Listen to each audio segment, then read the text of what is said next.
Sebelumnya, Assalamualaikum warahmatullahi wabarakatuh. Izin memperkenalkan diri, nama saya Mita Azra Putri dengan NPM 2214181046.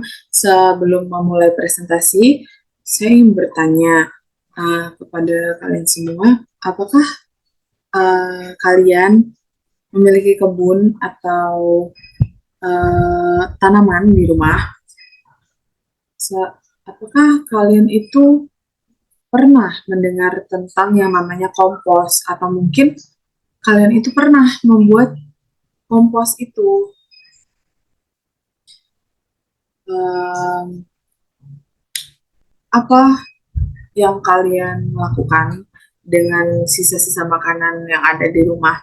Apakah kalian membuat kompos? Apakah kalian dibuang atau diapakan? Mungkin bisa juga kalian sebutkan apa sih manfaat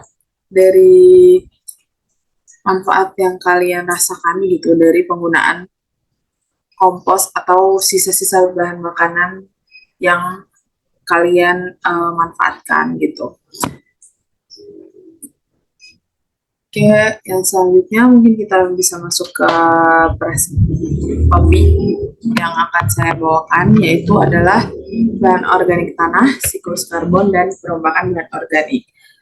Yang pertama adalah mungkin kalian tahu bahan organik tanah itu merupakan jaringan tanaman atau hewan yang baik sudah terdekomposisi secara sempurna atau sebagian.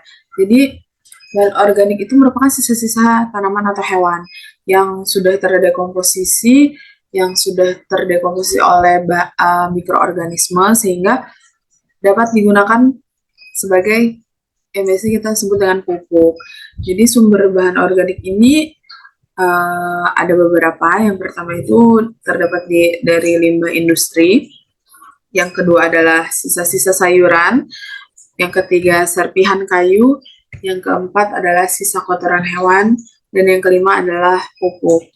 Jadi bahan organik tanah dengan pupuk ini berbeda.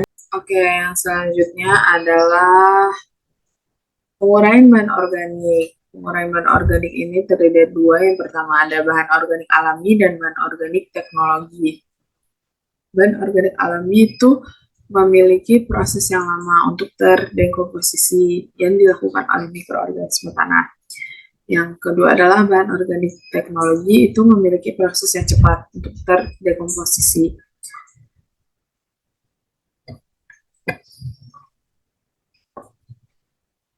Selanjutnya adalah pengaruh bahan organik terhadap tanah.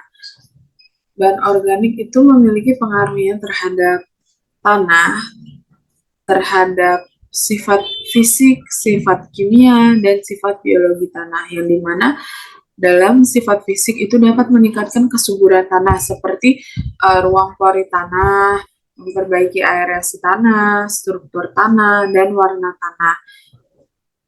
Kemudian dalam sifat kimia itu dapat meningkatkan unsur hara tanah dan KTK tanah seperti itu ada pH tanah. Dengan adanya penambahan bahan organik di dalam tanah diharapkan tanah yang sebelumnya masam itu dapat bersifat netral. Kemudian dalam sifat biologi tanah itu bahan organik itu sebagai sumber karbon dan energi biota tanah yang meningkatkan keberagaman populasi biota tanah. Yang dimana dengan adanya bahan organik, maka mikroorganisme itu akan betah di dalam tanah tersebut yang merupakan sumber energi, sumber karbonnya. Apabila tanah kekurangan bahan organik atau sedikit bahan organiknya, maka akan jarang ditemukan mikroorganisme di tanah tersebut, karena yang seperti kita tahu bahan organik itu merupakan sumber makanannya. Ketika tidak ada bahan organik di dalam tanah, maka mikroorganisme pun tidak mau di situ. Maka mikroorganisme akan mencari tempat yang banyak mengandung bahan organik. Dan selanjutnya adalah siklus karbon. Siklus karbon merupakan siklus biogeokimia, di mana karbon itu dipertukarkan antara biosfer, hidrosfer, dan atmosfer bumi. Reservoir karbon itu ada 4. Yang pertama adalah atmosfer, yang kedua biosfer terestrial, yang ketiga lautan, dan yang keempat sedimen. Kita dapat menemukan sumber karbon tanah itu di mana saja. Yang pertama itu ada atmosfer, ada organisme tanah, terus selanjutnya ada sisa tanaman, yang selanjutnya ada berasal dari hidrokarbon aromatik polisiklik, yang selanjutnya itu tubuh hewan herbivora dan produksi industri. Yang selanjutnya itu pentingnya siklus karbon. Siklus karbon itu memainkan peran strategis dalam keseimbangan karbon global. Selanjutnya adalah tanah itu mengandung banyak karbon anorganik daripada atmosfer dan lebih banyak karbon organik daripada biosfer. Yang ketiga itu tanah itu memainkan peranan dalam keseimbangan karbon global karena mendukung semua ekosistem terestrial yang mendaur ulang sebagian besar karbon atmosfer dan terestrial. Dan terakhir, siklus karbon itu sangat penting karena tanah itu dianggap sebagai komponen aktif dan signifikan dalam emisi karbon global dan potensi penyerapan. Bentuk karbon organik tanah itu yang pertama adalah karbon berasosiasi dengan nitrogen sebanyak 20%. Yang selanjutnya adalah yang paling banyak itu terdapat di karbon aromatik sebanyak 50%. Dan yang terakhir itu adalah 30% berasal dari karbohidrat, asam lemak, dan karbon alkanan. Oke, selanjutnya adalah dekomposisi bahan organik dalam tanah. Definisi dekomposisi bahan organik itu merupakan proses perombakan bahan organik yang dilakukan oleh sejumlah mikroorganisme dari senyawa kompleks menjadi senyawa yang lebih sederhana yang terjadi di dalam tanah. Apa sih yang menjadi faktor yang mempengaruhi dekomposisi bahan organik? Ada beberapa. Yang pertama itu adalah sifat biologi, itu berasal seperti komposisi atau kualitas substrat, yaitu kepekaan pada degradasi oleh organisme tanah.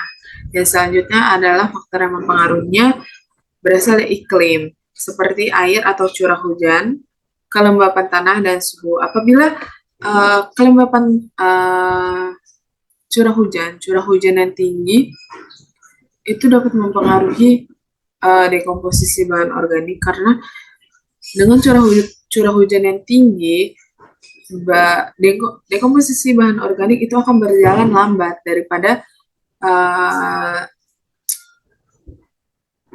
iklim yang kering, yang tidak hujan. Kemudian suhu itu perlu diperhatikan dalam dekomposisi bahan organik. Yang terakhir adalah pH, kandungan liat, aerasi tanah, unsur anorganik, dan hara tanah. Itu merupakan faktor-faktor yang mempengaruhi dekomposisi bahan organik. Dan selanjutnya adalah organisme perombak bahan organik. Organisme perombak bahan organik itu dibagi menjadi 2. Yang pertama itu secara langsung dan tidak langsung. Mikroorganisme tanah secara langsung itu seperti bakteri dan fungi. Itu mengatur siklus hara atau pelepasan dan retensi hara. Biomasa mikroorganisme tanah merupakan pol bahan organik yang dinamis sebagai penyedia unsur hara. Yang selanjutnya secara tidak langsung itu fauna tanah atau nematoda itu melakukan aktivitas makan dan asimilasi jaringan mikroba dan ekresi unsur mineral. Yang kedua itu adalah makrofauna tanah atau cacing.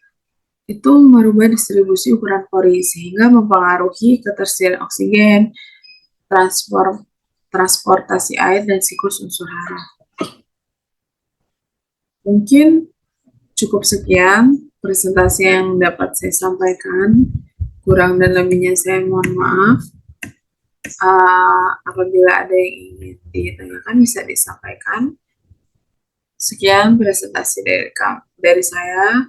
Saya akhiri. Wassalamualaikum warahmatullahi wabarakatuh.